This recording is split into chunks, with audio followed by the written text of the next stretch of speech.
ఏ project అడిగిండు, ఆయన ఏం లెటర్ అడిగిండు, ఒక్క ప్రాజెక్ట్ ఎగ్జాంపుల్ చెప్పు. ఆ ప్రాజెక్ట్ కండిషన్ లేనిది నీ వాటా పైసలు ఇచ్చినవా, నువ్వు భూమి సేకరించి ఇచ్చినవా, నువ్వు మూసీ ప్రక్షాళనకు నిధులు ఎడుకెళ్ళి తెస్తావు, నీ డిపిఆర్ ఏంది, మూసీ నీ హైడ్రా ఖాళీ చేస్తా అన్నావు, అక్కడ ఎక్కడైతే ఎన్క్రోచ్మెంట్లు ఉన్నాయో మూసీ అటుపక్క ఇటుపక్క అవి ఎంతవరకు వచ్చింది, నీ ఓల్డ్ సిటీకి జేసీబీ ఓలే, ఓ నాగార్జున గులగొట్టిండు, ఇంకో సినిమా అనేది గులగొట్టిండు, సినిమాలతో పంచాయతీ పెట్టుకున్నాడు, వాళ్ళు పరిశాను, ఇటు హైదరాబాదు రియల్ ఎస్టేట్ డమాల్.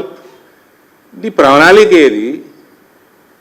నేను అక్కడ వీళ్ళు ఎవరు పోయి చూసినారో మరి వీళ్ళు మాట్లాడినారు కాంగ్రెస్ వాళ్ళు, సాబర్మతి చేసుకున్నాడు, ఇక్కడ మూసీకి పైసలు ఇస్తలేడు అంటారు వీళ్ళు.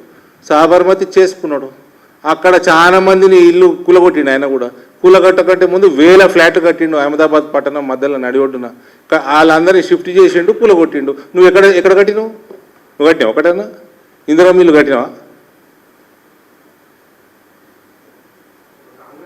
అట్లా కాదు బ్రదర్, మీరు చెప్పండి. మీరు అందరూ తెలిసిన వాళ్ళే కదా మీరు అందరూ.